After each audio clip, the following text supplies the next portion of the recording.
ರಾಜ್ಯದ ಎಲ್ಲ ನನ್ನ ನಿವೃತ್ತ ನೌಕರ ಸ್ನೇಹಿತರೆ,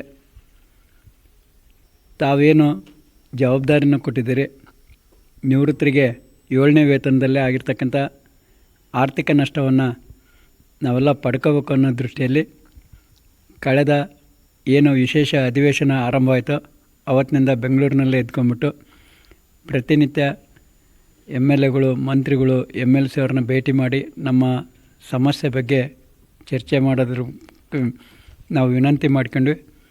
ಅದರ ಪ್ರಕಾರ ಚನ್ನಬಸಪ್ಪನವರು, ಶಿವಮೊಗ್ಗ ಶಾಸಕರು, ಅವರು ಗಮನ ಸೆಳೆಯುವ ಪ್ರಶ್ನೆನ ವಿಧಾನಸಭೆಯಲ್ಲಿ ಕೇಳಿದ್ದಾರೆ. ಭಾಳಷ್ಟು ಜನ ನಿವೃತ್ತ ನೌಕರಿಗೆ ಇದೇನಪ್ಪ ಮತ್ತೆ ಏನೋ ಅದೇ ಉತ್ತರವನ್ನು ಕೊಟ್ಟಿದ್ದಾರೆ ಅಂತಕ್ಕಂಥ ಒಂದು ನಿರಾಸೆ ಇದೆ. ಆದರೆ ಅದು ಕೊಟ್ಟಿರ್ತಕ್ಕಂಥ ಉತ್ತರ ಸರಿಯಾಗಿದೆ ಅಂತ ನಾನಾದರೂ ಭಾವಿಸ್ತೀನಿ. ಯಾಕಂತ ಹೇಳಿದರೆ ಅವರು ಪ್ರಶ್ನೆಯನ್ನು ಕೇಳಿದಂಥ ಸಂದರ್ಭದಲ್ಲಿ ಅದೇ ಉತ್ತರ ಇರೋದ್ರಿಂದ ಬದಲಾವಣೆ ಮಾಡಲಿಕ್ಕಾಗಲ್ಲ. ಹಾಗಾಗಿ ಹಿಂದೇನು ಕೊಟ್ಟಿದ್ರು ಅದೇ ಉತ್ತರವನ್ನು ಕೊಟ್ಟಿದ್ದಾರೆ.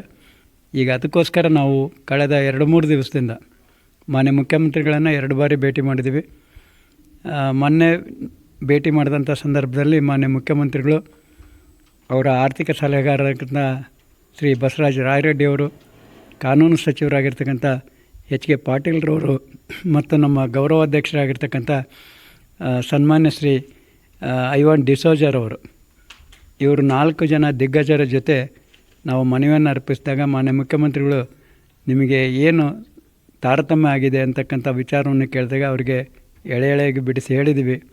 ಅದನ್ನು ತಕ್ಷಣದಲ್ಲೇ ಅದ್ರ ಬಗ್ಗೆ ಗಮನ ಹರಿಸ್ತೀನಪ್ಪ, ನೋಡ್ತೀನಿ, ಮಾಡ್ತೀನಿ ಅಂತಕ್ಕಂಥ ಒಂದು ವಿಶ್ವಾಸದ ಮಾತುಗಳನ್ನು ಅವ್ರು ಆಡಿದ್ದಾರೆ. ಹಾಗಾಗಿ ಅನ್ಯತಾ ಭಾವಿಸ್ತೇನೆ, ನಿವೃತ್ತ ನೌಕರರು ಯಾವುದೇ ರೀತಿಯ ಬೇರೆ ಬೇರೆ ವಿಷಯಗಳ ಕಡೆ ಗಮನ ಕೊಡ್ದೇ ಶಾಂತ ರೀತಿಯಿಂದ ತಾವಿರ್ರಿ.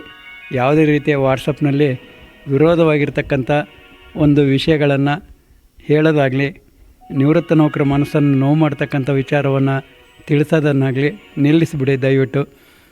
ಕಾದು ನೋಡೋಣ. ಇಷ್ಟೇ ದಿವಸ ಕಾದಿದ್ದೀವಿ ಅಂದರೆ ಹಣಕಾಸು ವಿಚಾರ ಆಗಿರೋದ್ರಿಂದ ಸ್ವಲ್ಪ ನಾವು ಸಹಕಾರದ ಜೊತೆಗೆ ನಾವು ಅವರಿಗೆ ಸಹಕಾರವನ್ನು ನೀಡಲೇಬೇಕಾಗ್ತದೆ.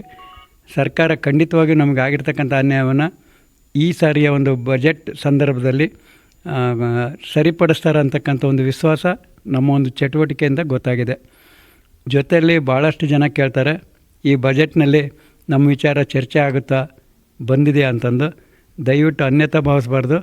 ಈಗಾಗಲೇ 2024ರಲ್ಲೇ 7ನೇ ವೇತನ ಆಯೋಗಕ್ಕೆ ಸಂಬಂಧಪಟ್ಟಂಥ ಬಜೆಟ್ ಅಧಿವೇಶನದಲ್ಲಿ ಚರ್ಚೆ ಆಗಿಬಿಟ್ಟು ಬಜೆಟ್ನಲ್ಲಿ ಮಂಡನೆ ಆಗಿ ಅದು ಈಗಾಗಲೇ ಹೊರಗಡೆ ಬಂದಿರೋದ್ರಿಂದ ಮತ್ತು ಈ ಒಂದು ಅಧಿವೇಶನದಲ್ಲಿ ಅಂದರೆ ಮುಂದೆ ಬರ್ತಕ್ಕಂಥ ಬಜೆಟ್ ಅಧಿವೇಶನದಲ್ಲಿ ಯಾವುದೇ ಕಾರಣಕ್ಕೂ ಬಜೆಟ್ ಚರ್ಚೆಯಲ್ಲಿ ನಮ್ಮ ವಿಚಾರ ಇರೋದಿಲ್ಲ.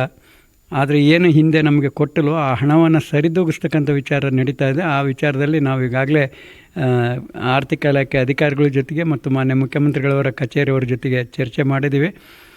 ಮಾನ್ಯ ಶಾಲಿನಿ ರಜನೀಶ್ ಮೇಡಮ್ ಅವರು, ನಮ್ಮ ಮುಖ್ಯ ಕಾರ್ಯದರ್ಶಿಗಳು ಸಹ ಹೇಳಿದ್ದಾರೆ, ನಾವು ಈ ಬಜೆಟ್ನಲ್ಲಿ ಈ ಹಣವನ್ನು ಸರಿದೂಗಿಸೋದಕ್ಕೆ ನಾವು ಪ್ರಯತ್ನ ಪಡ್ತೀನಿ ಅಂತಕ್ಕಂಥ ಮಾತನ್ನು ಹೇಳಿದ್ದಾರೆ. ಆ ನಿಟ್ಟಿನಲ್ಲಿ ಎಲ್ಲ ನಿವೃತ್ತ ನೌಕರರು ಯಾವುದೇ ವಿಚಾರಗಳಿಗೆ ತಲೆಗೊಡ್ದೇ ಶಾಂತ ರೀತಿಯಿಂದ ಇರಬೇಕಂತ ಹೇಳ್ಬಿಟ್ಟು ವಿನಂತಿ ಮಾಡಿ ನನ್ನ ಮಾತನ್ನು ಮುಗಿಸ್ತಾ ಇದ್ದೀನಿ.